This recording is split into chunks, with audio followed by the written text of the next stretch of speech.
they're all together in this little room, and they turn around and the chicken says, "I'm perfectly sober. I'll drive." It's the way we tell them, right? Brilliant. It's the way we tell them. The first half of that joke was way funnier than the.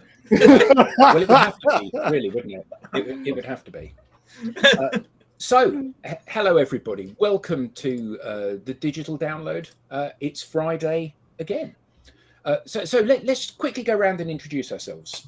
Rob. Good morning, everyone. I'm Rob Durant, founder of Flywheel Results, based just outside of Boston, Massachusetts, and we are a proud DLA partner. Eric.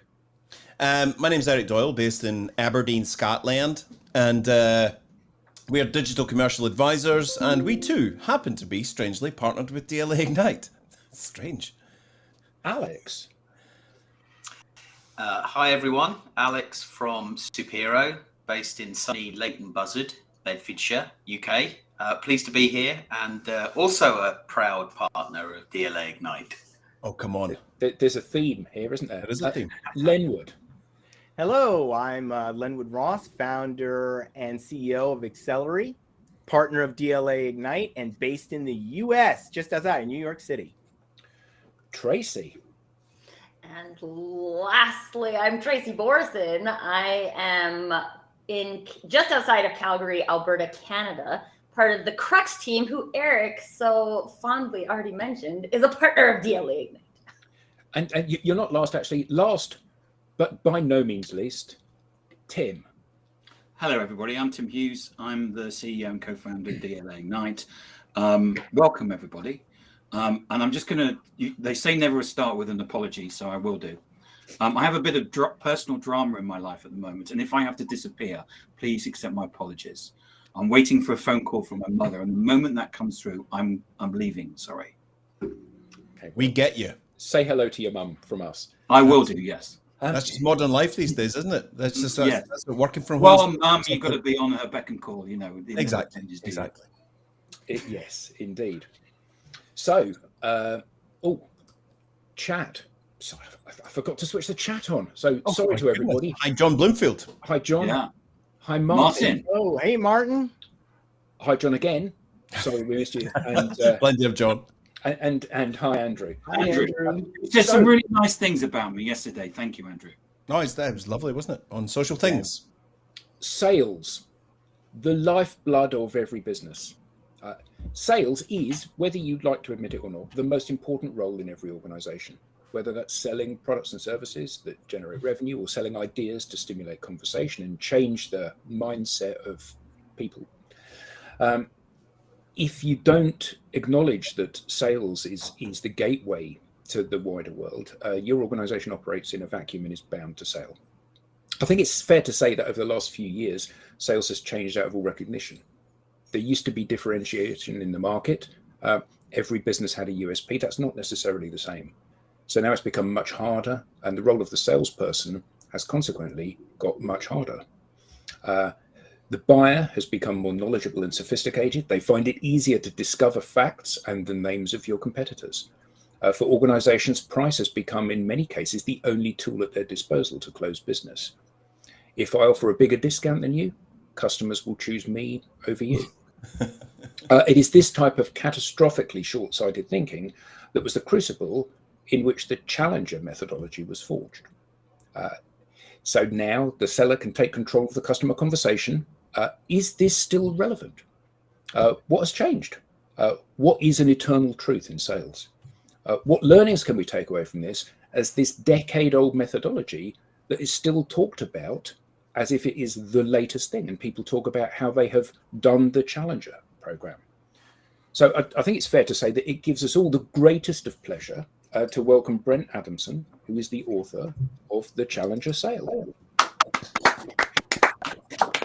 I gotta admit, guys, I kind of feel like I'm like this is an inquiry or something. That's a job interview, Brent. I don't know. That intro was a little dramatic. Like, now here to defend himself is Brent Adamson. So. It's not at all. Brent, is this a bit like, you know, when like AC/DC go on tour to do their new album and everybody starts shouting, "Do Highway to Hell"?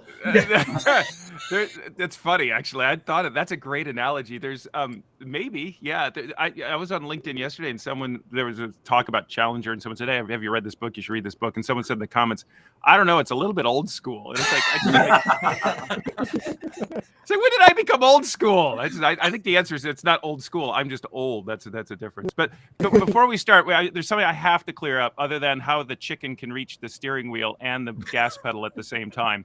But Tracy, it's a question for you because this really matters. Are you east of Calgary or west of Calgary? Because that's a radical difference in those two. And I'm hoping you're going to say west. Are you west? No.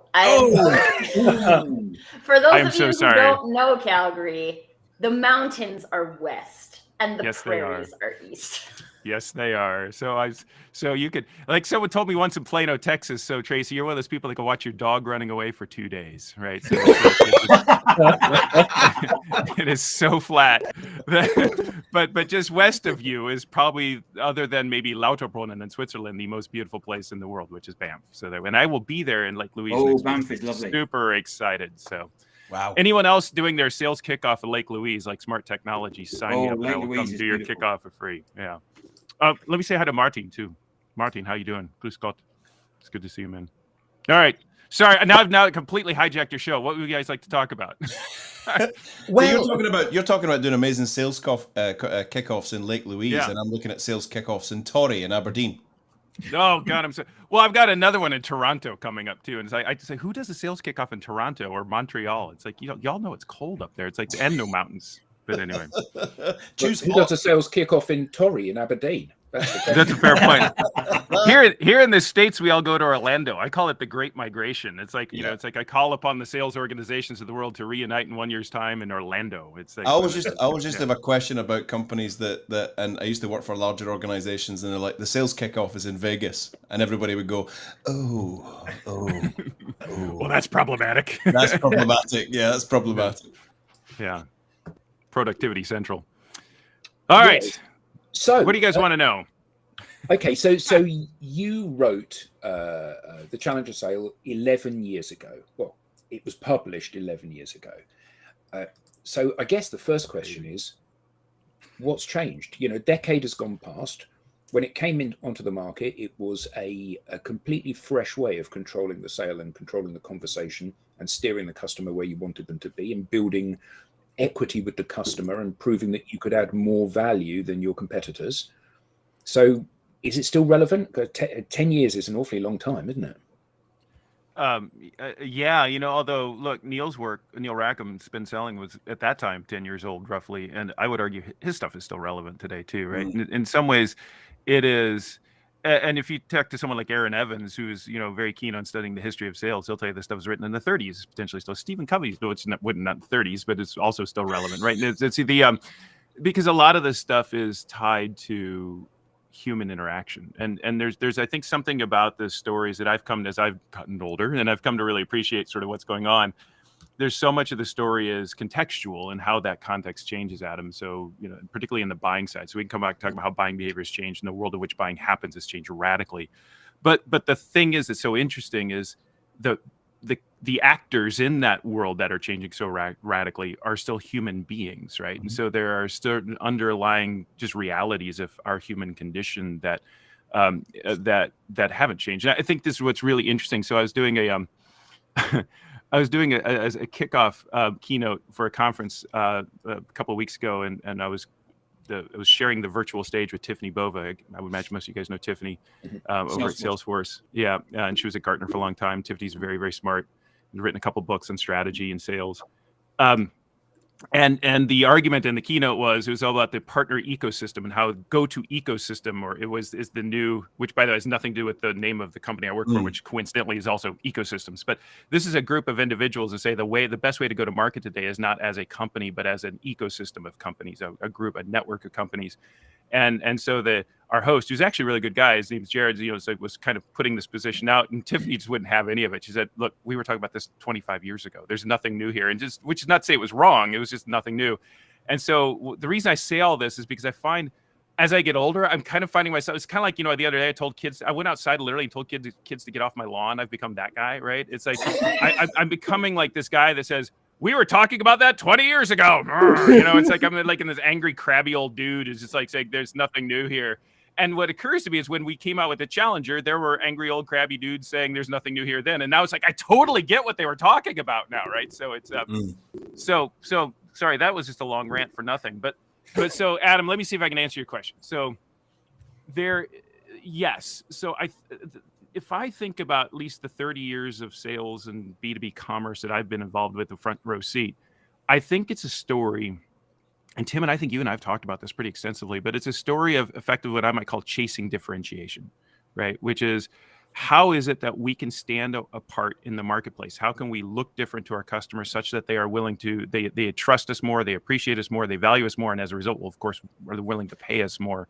And I think what's interesting is it's really a story of kind of 2 steps forward, 1 step back. So there's progress, but the rules of the game keeps changing on how you differentiate. So if you think about when Challenger came out 11 years ago, it was a story of solution selling, right? So not the solution selling methodology, but we are going to market selling a solution, right? So we are, the transition at that time was from product selling to solution selling. Our individual products are easily replicated. Our individual products can be commoditized very quickly. We need to add more value. So we're going to go to market not through an individual product, but we're going to go to market through a broader solution. We're going to add capabilities, add services through organic growth and M&A activity. We can now say that would you like fries with that, right? So we can say, well, we have this service wraparound. We have additional products. So we're going to offer you a platform that touches more parts of the organization.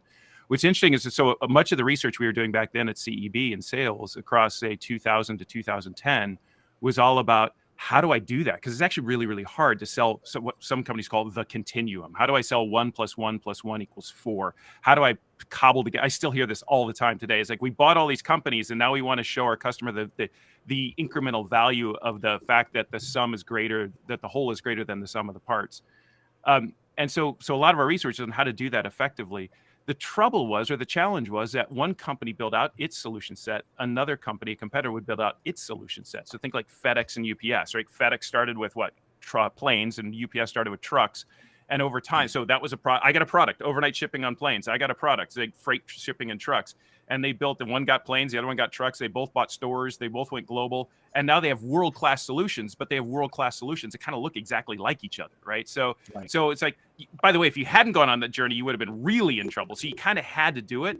But so that was chasing differentiation. You do that to chase differentiation. And then you fast forward 10 years, and all of a sudden you find yourself saying, oh, bleep, right? It's like, my competitor's pretty much equally good at this as I am. So now what? And that's when Challenger hit. So this is about 2010, 2011. The original research was 2008, 2009. And there's a story of the downturn and all that in there too, of course, which is very dramatic. But you guys will remember, maybe the punchline of the Challenger work is, in many ways, your biggest opportunity is not the only way, but your biggest opportunity for differentiation is not what you sell, but how you sell, right? It's your ability to go to market and share with your customer insights, not about your business, about their business, ways to help them think differently, to save money, make money they haven't fully appreciated. That, by the way, that was Challenger in a 30-second soundbite, right? So and the world kind of like, it's like it was lightning in a bottle. It just hit right at the right time. One, because of the global financial crisis, but two, because we were seeing diminishing returns on companies' ability to differentiate through solution selling alone, right? And so now it was essentially what the book did was give people an opportunity to differentiate that they hadn't fully appreciated before, which is the conversations you're having with your customers that are based on insight and teaching customers something new about their business. Right about that same time, though, Adam. So I don't know, was this 2011, 2012? I think people are kind of figuring this out irrespective of Challenger, because right about the time I started hearing from sales leaders and GMs and CEOs around the world, you know what we need to be, Brent? It's like, oh God, what is it? Here comes. We need to be, wait for it, we need to be a thought leader. Because if we could be a thought leader in our industry, right? If we could demonstrate to the market, see, you're all laughing, right? Because you all heard this, right? So if we could be a thought leader in our marketplace, if we could demonstrate that we have very smart, cutting edge perspectives backed by research, we will build a brand around us, a moat around our expertise, such that customers, when they're facing their toughest challenges, will come to us first to look to us to help them solve their mission critical priorities. Does all this sound familiar, right? This is the classic talk track of every CEO. And what's interesting is marketers like, whoo, yeah, sign me up. They got all excited, right? So, because right about that time, 2015, what happens? What comes over the horizon for marketers? Content marketing. It's going to save us all, right? And shortly thereafter, the technology to do that, marketing automation. And shortly thereafter, data, right? So now I've got I've got a mandate, marketing, a content marketing. I've got the tools, content marketing or marketing automation, I should say, and I've got the raw material data to start. And I've got the CEO instruction to be a thought leader. Put all four of those things together, and I start pumping out huge amounts of content in the world. I start spamming the world with smart stuff. And oh, by the way, right about that same time, sales organizations, particularly in the SaaS world, decided, you know, it would be awesome if we hired 1,000 people and called them SDRs to send 40 million in-mails a day, right? So now I've just got massive amounts of content everywhere, and it's not garbage content. It's actually pretty good content, right? And so inside of that world, now challengers all of a sudden looking like, I got a commercial insight, you know. So it's not that challenger's bad or wrong or a bad idea, but the context within which you now approach your customer with a commercial insight is radically different, because we live in a world that's just swimming in high quantities of high quality content. I call this the smartness arms race, and I think we'd all agree the smartness arms race has ended in a tie. Right? It's like mutual assured destruction. It's like, you know, it's like nuclear war, except in a much lower level, sort of, thank God, sort of stakes, right? But so what I would say, Adam, is that I think Challenger is still absolutely the right in this sense. If you're competing against status quo, your customers don't believe they need to change. If you're competing straight up against a competitor, and particularly if that's relatively far down the pitch or the field, and your customers or your potential customers saying, we like them, you're going to have to disrupt that. You need to disrupt the status quo. You need to disrupt their belief in a certain course of action if that course of action doesn't lead to your strengths. But that happens now in a context where everyone else, whether they're doing insight or challenger or just thought leadership or just writing another bleeping white paper with 50 pages of data and supporting it by a subject matter expert and then sending it to you in an in-mail, one way or another, it's just really, really hard to stand out with that alone. And so I think I told you about the smartness arms race. The only one to really lose in the smartness arms race is your customer, because now think about it from their perspective. We all take our marketing hats off and our sales hats off and our supplier and our CEO hats off and put our customer hat on and our buying hat on. Think about what it feels like today to be a B2B buyer of a large complex solution. I got more people involved than ever before. I'm facing more complexity in that buying, because with more people comes more complexity in ways that I can't even anticipate. All of a sudden, finance is getting involved and asking questions I've never heard before. I get the data protection team asking me questions I didn't even know existed. Right? It's just so hard, and I just don't know how to travel through my own buying process. We all traditionally said, map the customer buying process. And how do you do that? Well, you ask your customer how they buy. Your customers don't know how they buy. They have no idea how to map their own journey, because it's too bleeping hard. And now they're facing all this extra content that, and then I got to implement this thing that you bought, which means I got to tie it into 15 other IT systems that I haven't figured out how to get them to work. And now I want to do this too. And at the same time, I don't even know how to measure this thing. What's the value of it? So I think what we have really now that we didn't have 10 years ago in face of all this complexity is this massive crisis of confidence among customers. And I think there's four forces that are eroding that confidence. It's decision complexity, information overload, implementation uncertainty, and what I call value opacity, at which point everyone gives me a hard time because they've never heard the word opacity before. Most of us went to school here in the UK, so we get that. So you guys are smart. You know how to use more than three syllables in a word. This is why I love you all. And Canadians, I love you because you're just amazing human beings. But there you go. So But I don't know, Adam. What do you think? That's a very different world. That challenges. So we Brent are 100% on board with this. We spend our whole lives trying to educate, add value, share our knowledge with people to empower them to a point where they know what it is they're buying. Yeah. But interestingly, and the first kind of proper question that's come in was this. There's a recent move to digital sales, sometimes called inside sales. McKinsey say that 2/3 of buyers prefer digital self-service model or remote human interaction. Any views on this? Now, just because McKinsey said it doesn't make it true, and we have run up against this a number of times. This is a bunch of people that wear tailcoats and stovepipe hats and go into the office and talk about information. In many cases, not all cases, but in many cases. So they are not, to quote their own idiom here, they are not drinking their own champagne, because they are not the most forward-looking and digital of organizations. None of these big consultancies are. But it does raise a good point, doesn't it? That now, often, when we ourselves are buyers, we try to do the research before we engage with a salesperson. We try to go out and educate ourselves. We have got our shortlist. We may even have chosen the preferred supplier, and we then begin a dialogue with them, and they don't have to win the business, it's theirs to lose, because basically we're walking to them with an open wallet saying, here you go, do you want to buy some of this? So what's your thought on that? So I guess the way so first of all, Martin, I'm not going to touch the McKinsey comments. I'll just just to let you know, I've just the guest we had booked from McKinsey for next week has just cancelled. I'm not surprised, but they still want their $500,000 check that you were going to. Sorry, I couldn't. One dig. All right, one dig, but that's it. Okay, so all right. So Martin's point is actually very well. It's well taken. So some of you guys maybe know or remember one of the big pieces of data, one of these splash, sort of billboard-esque types of pieces of data that we developed at Gartner right before I departed, was this rapidly increasing percentage of B2B buyers of complex purchases who would say they'd rather actually buy that thing, that solution, without ever talking to a rep at all. We call that a rep-free buying experience. In 2020, and this keynote, I'm going to hint at a keynote. This keynote, as far as I know, Gartner hasn't taken it down yet. It was the keynote for the 2020 sales conference, and they put it on LinkedIn. I delivered it virtually here at this desk. And last time I checked, it's still up on LinkedIn. I don't know why they didn't take it down, but yeah, which is great.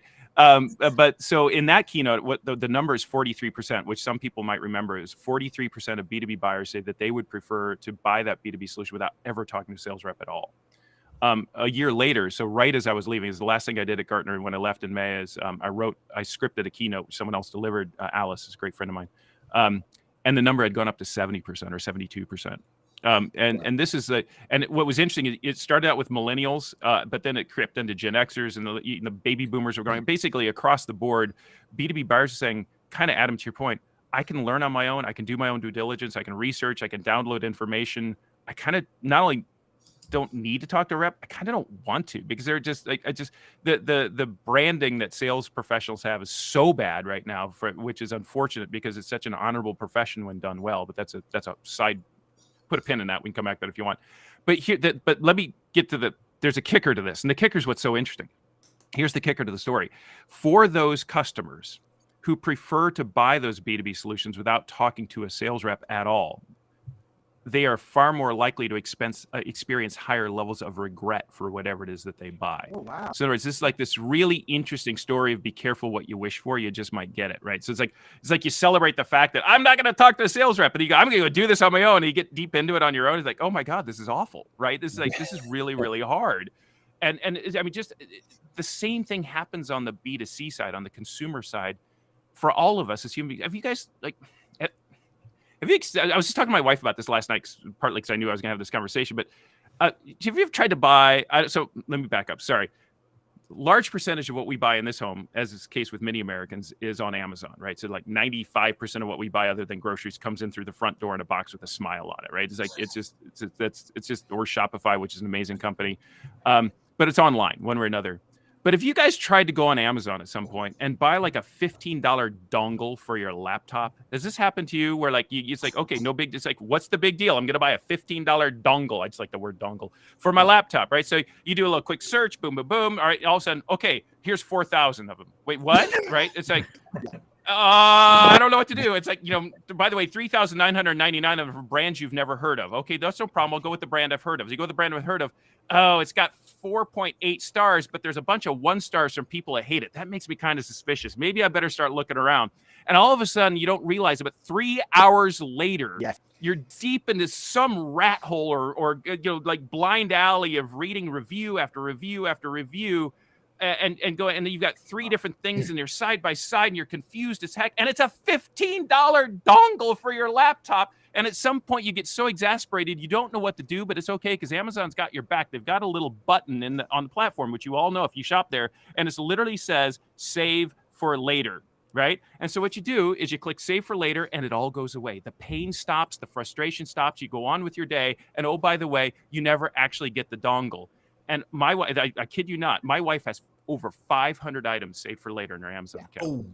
Right? Easily. That's 500 purchase journeys that stalled out because buyers are unable to buy on their own, even the simplest things. Now multiply that times millions of dollars and start about, okay, now we're talking about a couple $100 million industrial turbines from a plant that have to integrate with a new sales technology, which may have data protection issues. And I got 18 people involved in this purchase.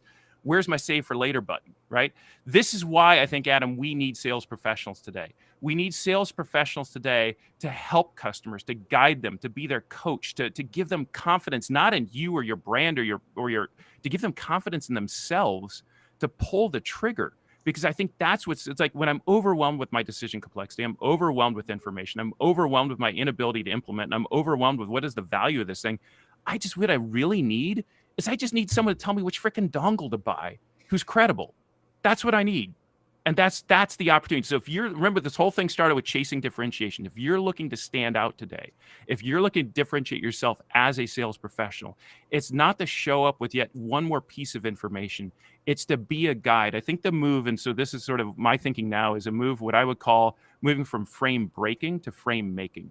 How can I be a frame maker? How can I create a framework of value, a framework of decision making, a framework of implementation that helps customers come to their own decisions so that they feel more confident to take action, because that's your biggest competitor today is inaction. So this dovetails perfectly into one of the things that we often talk about. So you said, okay, we'll put a pin in that and come back to that a bit later about how the personas. Can we just, like Andrew put in the chat that we all turn into Grandpa Simpson at some point? I think I did that about 40 minutes ago. So yeah, as soon as you told someone to get off your lawn. that was exactly. So I just wanted to acknowledge that that's a fabulous comment. I'm sorry, Adam. I didn't mean to. No, it's fine. And I think that one of the things that you highlighted is that you've gone onto Amazon. You're going to buy a dongle. There's 4,000 dongles. You're not a dongle expert. Therefore, you can't possibly know which dongle is good or bad. One of them tells you it's got a die-cast plug, and the other one tells you it's got an unbreakable flex, and one of them says it's compatible with these things. And you just go, You're quite good at this. Yeah. So often, every salesperson is stepping forward and they're saying, well, I'm a thought leader on this, I'm a thought leader on this, and we often say to people, the only thing that you can take to market to differentiate yourself is who you are.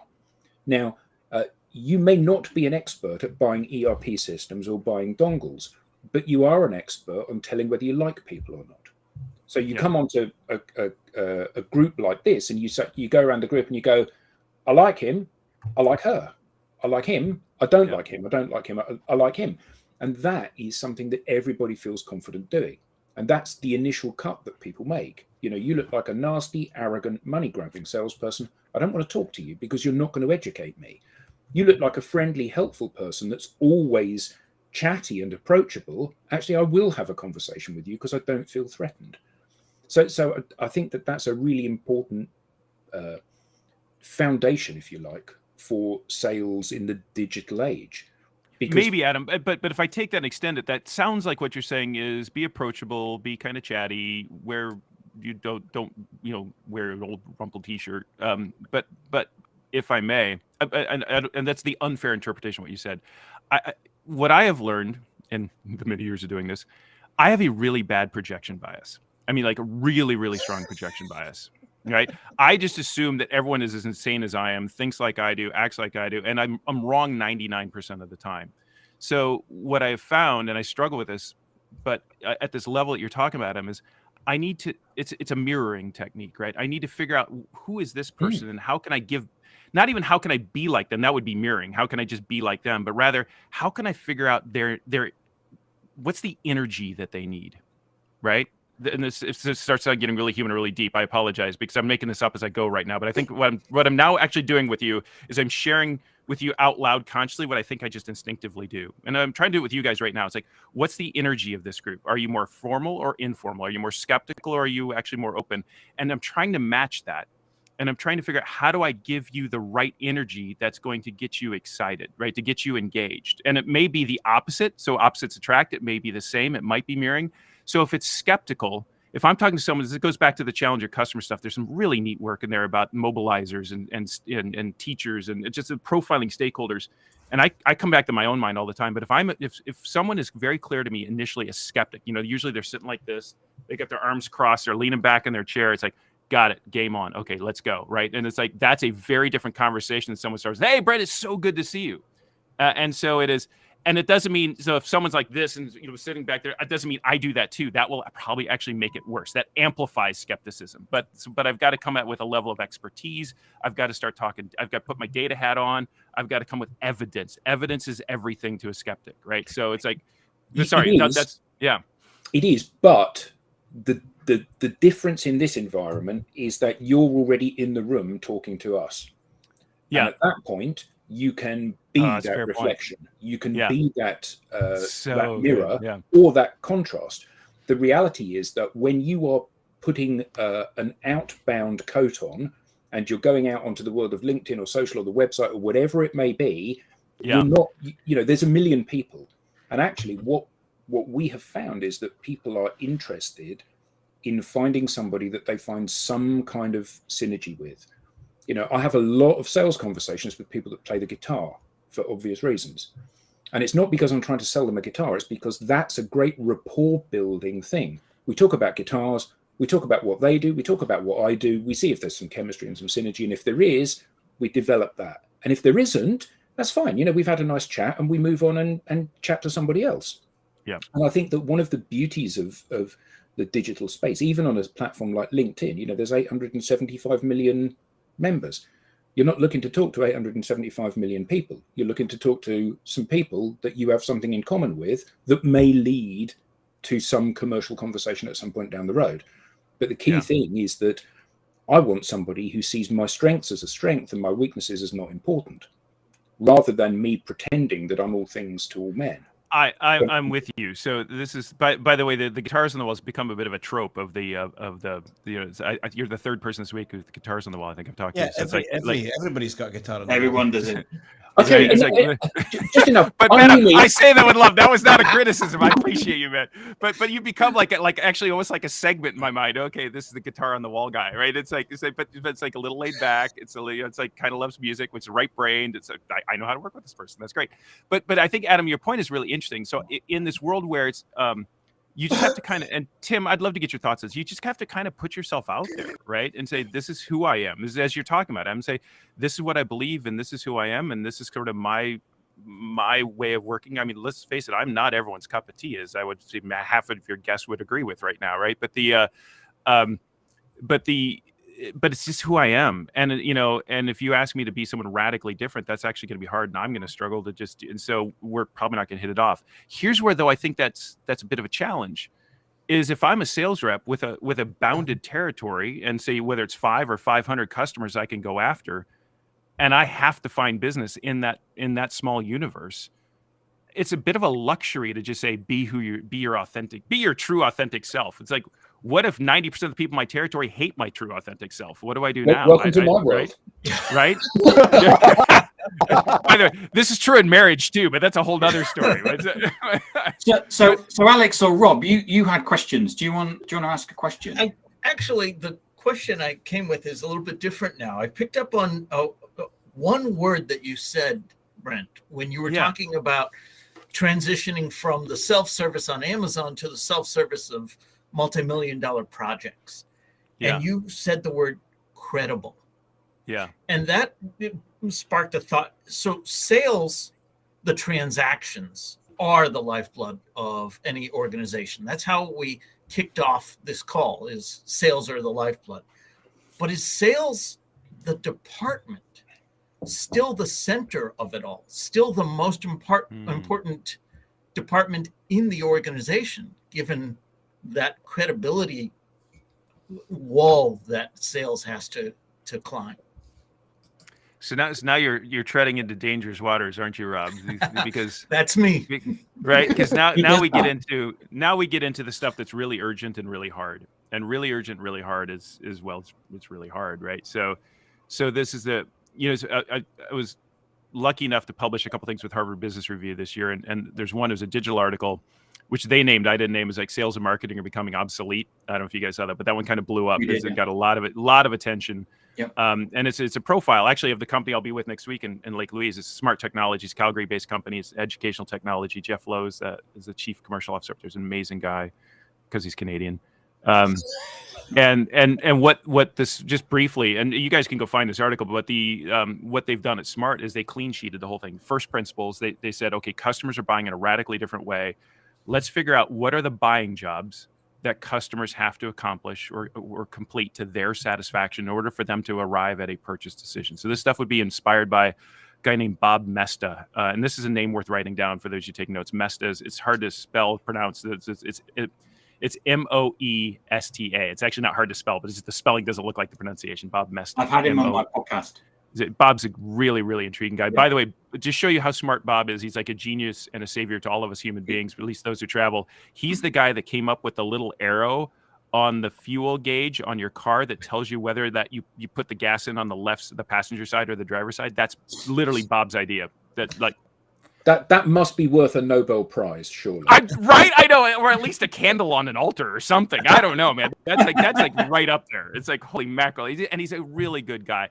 And so Bob, working with Clay Christensen, who's passed, came up with this idea of jobs to be done, and they've written about it in other places. And Bob's written a book about jobs to be done. But Jeff and the Smart team, picking up on what we were talking about at CB and Gartner and Bob's work, they what they did is they dismantled, Rob, sales, marketing, success, service, all of it. They took it all down. They didn't fire. It's 250 people all kept their jobs, but they recombobulated it. So in other words, they actually reconfigured their entire commercial engine around those buying jobs. So we have a team that helps customers complete this job, a learn job, a buy job, an install job. So we have a team for learn, we have a team for buy, we have a team for install, and they go to market in pods, which is in some ways not a new idea, but it's really new around buying jobs, which is, so for any region, geographic region, they have a pod or a team that represents each of those buying jobs and helping customers complete those jobs. Now, to do this, their CEO is a guy named Nicholas, is also a good guy. He had to say, you know what we should do? I agree. We should completely dismantle our entire commercial engine and reconfigure it. I mean, like, that's, how do you even do that? You know, but I guess, Rob, the simpler way I would answer your question is, I think we now have to acknowledge we live in a world where your sales force is no longer the channel to your customer, but a channel to your customer.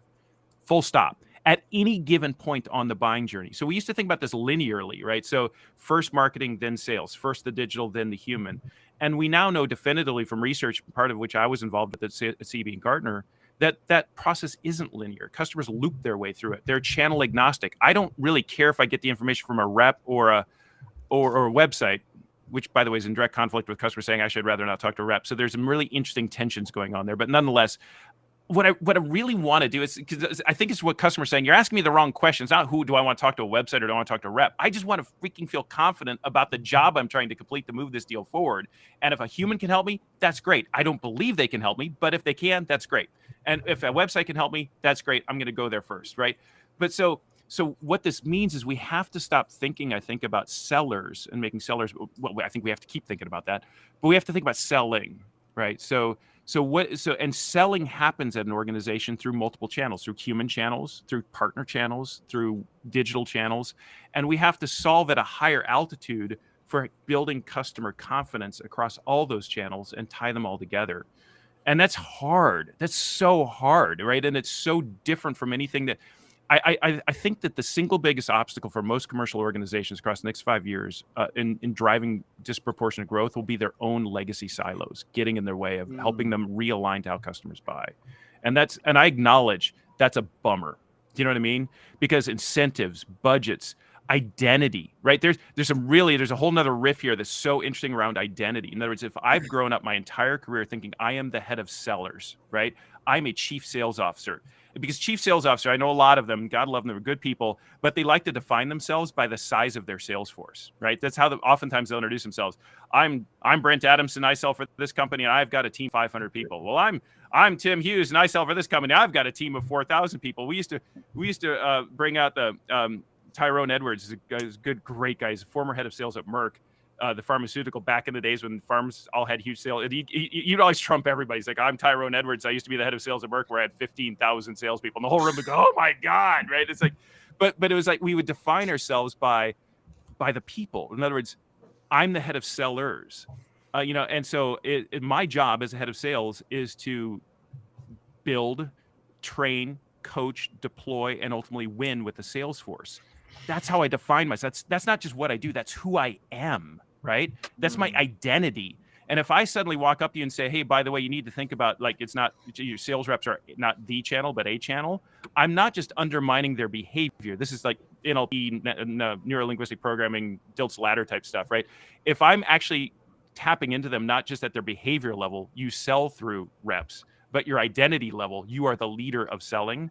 Now this stuff gets to be really threatening, right? It starts to feel very challenging. This is the difference in mask wearing back in the pandemic. If someone says, oh, putting on a mask, I just got to change what I do, versus putting on a mask, you're asking me to be someone different, right? Right. And that's so my question is, how do we begin to de-escalate changes that are perceived to be a change in identity down to being perceived as a change in behavior? I think that's where this stuff gets real, because now my background in linguistics starts coming out and I get really geeky. I start geeking out on language and word choice and things about how do I position this stuff to get people on board, because this is hard, Rob. Man, that was a long and weird answer to your question, wasn't it? You didn't see any of that come, did you? I thought I've Eric, you're still on that chicken, aren't you? I want to know more. On the chicken. I'm still on the chicken. I'm still trying to work out how I can give a good answer for how it can reach the steering wheel. So I've got a bunch of people in my life that I think if I ever meet this person, I've got a couple of things I want to tell them. And what do I want to tell Brent if I ever meet Brent?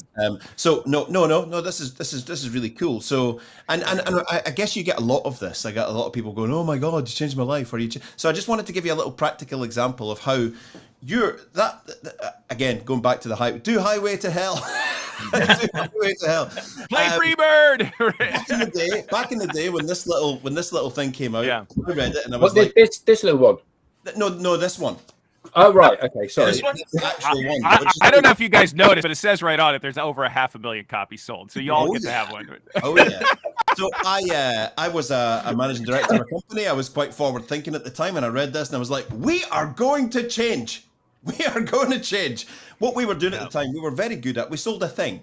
We were an engineering service provider, and we sold a very niche set of a service, and our salespeople our marketing team were fairly good at marketing. They would give some leads. Our sales team would go in and say, hi, Mr. Project Director, on this $2 billion project. We'd like to talk to you about what we do. And 9 times out of 10, they would say, right, fine, you can do that bit of the project. And they would come back to the office, and I would say, how did we get on? They said, yeah, we had to give them a bit of discount, but we got the job. And we just did that. And we were quite successful. EBITDA was quite bubbly. Everything was going well, and we were getting a better name for it.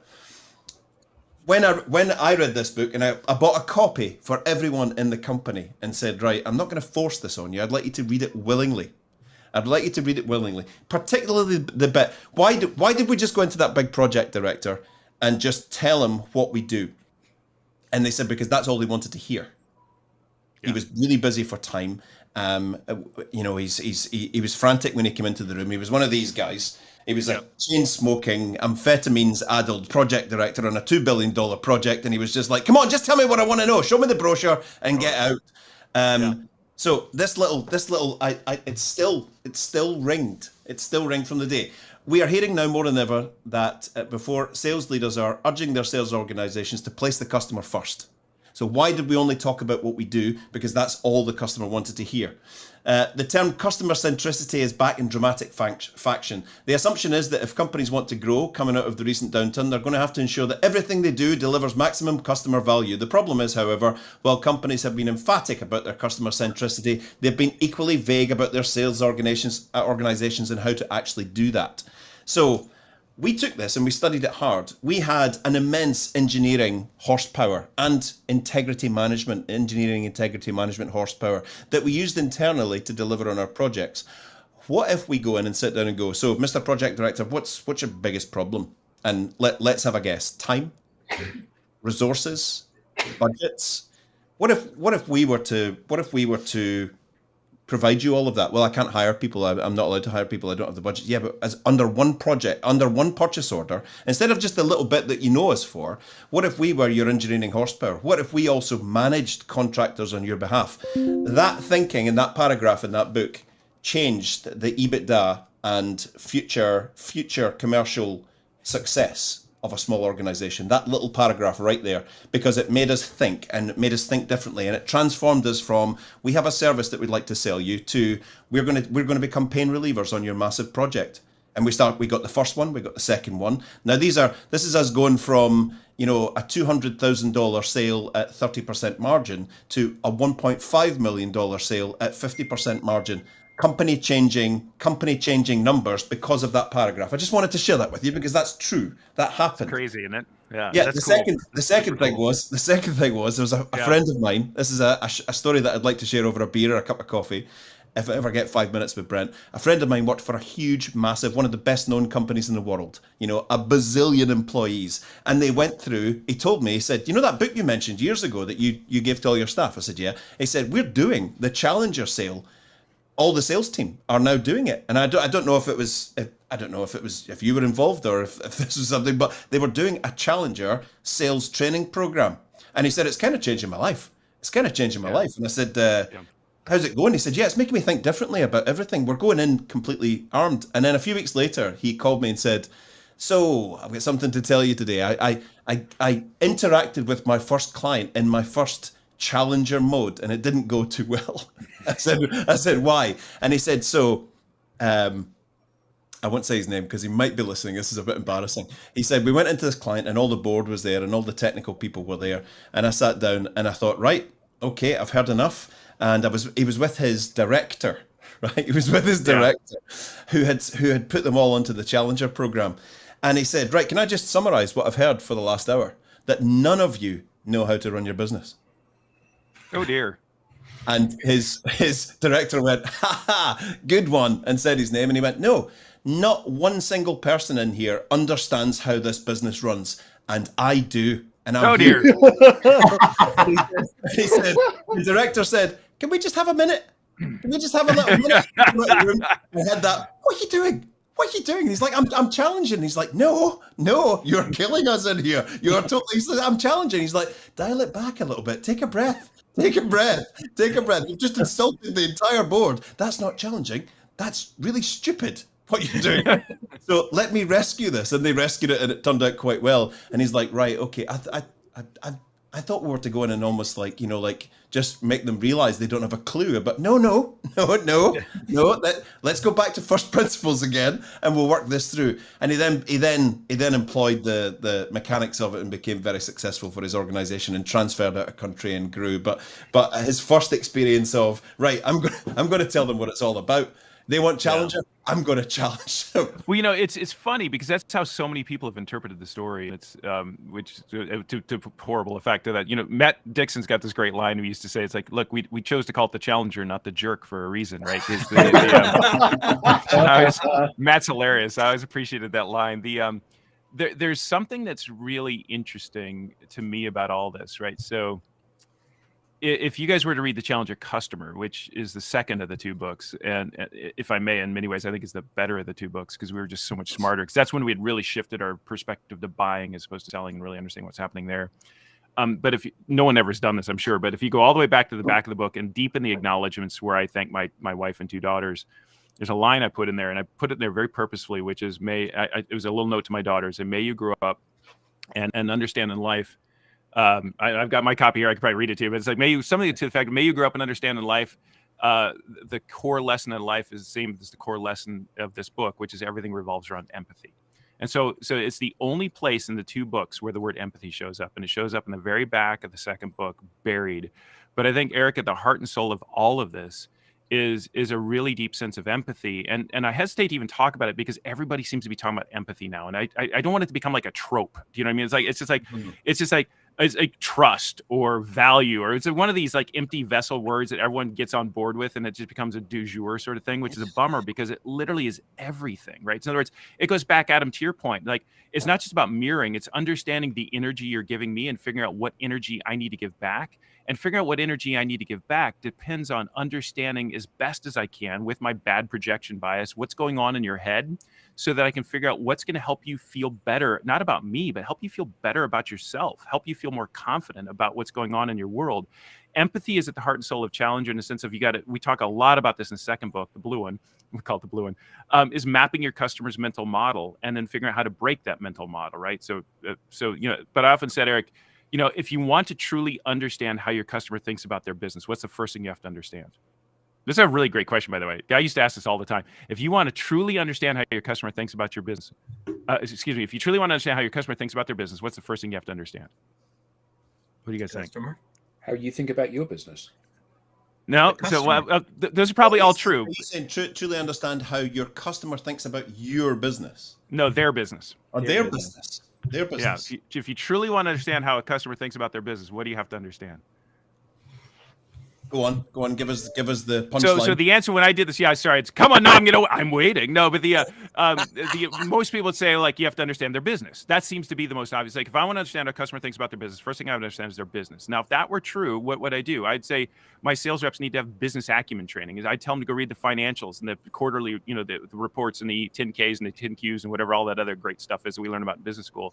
I would argue, if I may, if you truly want to understand how your customer thinks about their business, the first thing you have to know is how does your customer think about their business? In other words, you have to get inside their head. You have to map their mental model, whether it's right or wrong. You have to understand their mental model of how they think their business works. What are the outcomes they're trying to achieve? What are the primary drivers that lead to those outcomes? What are the secondary drivers that lead to the primary drivers and the tertiary drivers and so on, and build out that mental model and then step back and look at it and ask yourself, okay, where can I play? What's an opportunity for me to bring a story that shows them a different way to reorganize that mental model? What's a driver that's missing? What's a connection that they've made that probably isn't a good connection? What's a connection I can make for them that they've overlooked, right? So this is literally how we constructed all of our research at CEB. We went through mental model exercise. It's really funny. If anyone ever cares, that particularly the Challenger Customer, the second book, is a primer step by step for how we built all of our research at CEB. It's just masked as a sales technique.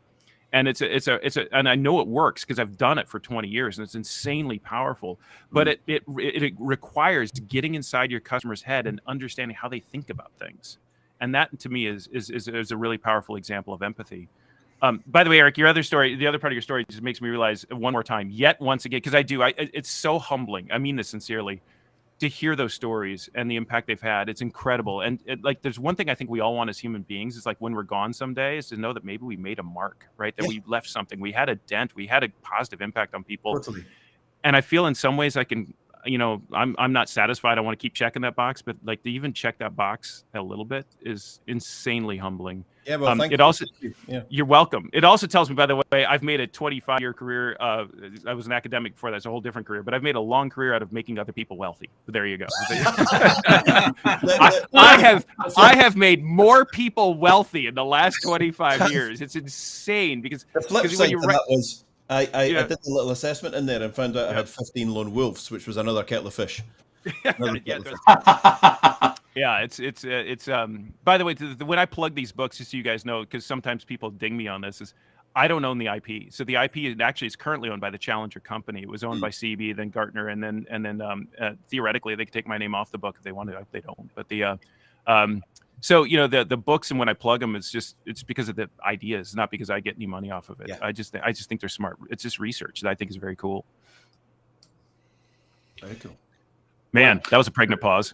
Yeah. We have time for one more. Sure. Yeah. So for it, Alex. having sort of gone through the whole kind of Challenger school and been trained as a rep and a leader, we used to put a lot of focus, for obvious reasons, around the experience we would deliver the customer. Yeah. And how we would quantify the differentiating commercial value we would bring to the customer. But I think I've heard you talk more recently about how there's a shift from experience to feeling and putting more emphasis on the feeling that we're actually giving or creating, that emotion that we're creating for the customer. And certainly when I think about a lot of we do on this call around digital selling and taking ownership of your personal brand and building relationships on digital platforms, often talking with heads of sales who are still adamant cold calling and cadence messaging of emails for prospecting is the way to go, which has a completely opposite effect on making someone feel good. How are you can you talk to that? What are you experiencing, seeing? Love to hear your point of view. there's a whole long rant here. I gotta be careful just because you guys don't need another rant. But I had the pleasure a couple of weeks ago down in Dallas at the University of Texas, Dallas, hosted by Howard Dover, who runs one of the best sales programs in the world at the university down there. Mark Hunter was there, Dave Brock was there, Aaron Evans, Sherry Leviton, Alice Hyman. We got together just a bunch of sort of thought leaders who just kind of spent the day thinking about it. And one of the things that we kind of concluded out of that, Alex, is something we all kind of know be true, which is the SaaS industry has broken sales. They have, in the name of advancing the world, they have set us back at least 10 to 15, if not 20 years. And it's just really, really frustrating, right? And what's so interesting is they're so confident. This is, by the way, endemic the SaaS culture in general in Silicon Valley, which is they're 10 years behind while claiming they're 10 years ahead, right? And it's very, very frustrating. And so this whole like volume-based game of just hire more SDRs and spam the world with end mails has just been highly destructive for our profession. And by the way, it's been highly destructive for those companies themselves. Now, as we see layoffs, right, as people call it the Patagonia vest layoff or recession, because they hired a huge number of bodies just thinking that was going to generate money, and now they're coming under economic pressure and realize it's not actually happening. They're just laying them all off, and it's tragic, really. So I think if you guys want to find really world-class selling, you know where you go? You don't go to Silicon Valley, and you don't go to the people claiming they're great at it. You go to the quiet companies in the Fortune 50 who are still the ADPs and the Xeroxes and the Johnson Controls and the Schneider Electrics, the non-glamour places that have been doing it for decades and have incredibly mature sales organizations and methods So Alex, the other thing about this product selling, because the thing is in the SaaS world, the rules are different because and I'm going to speak in generalities, which I think anyone could drive a truck through the holes of my logic here, but nonetheless, it's very visceral for me, is that for a lot of SaaS companies, they're not really truly playing for growth or principled growth. What they're playing for is an exit, right? That's when you build your entire company around an exit, whether it's going public or selling to the next round of investors, then the rules are different, right? The rules are, just make as much money as I can, clean up the books and cash out, and then take all the problems that are sort of tertiary that kind of spin off of this and hand them off to someone else and say, that plate of garbage is now your problem, not mine. And I'm going to go to the bank with my multi-million-dollar paycheck. By the way, I do wonder sometimes who's the huckleberry here, right? So I can sit here on my high horse and say that's a bad idea while they're out in some sort of catamaran in the middle of the Mediterranean having an amazing time.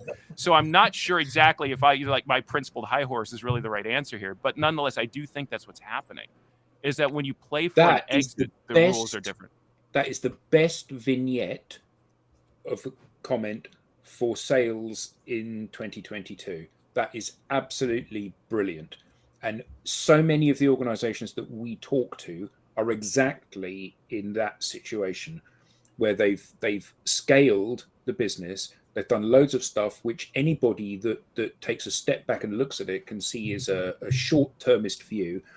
And the turkeys have come home to roost. They can't get their next round of funding. They haven't actually got any pipeline. They haven't got a mechanism for generating sales.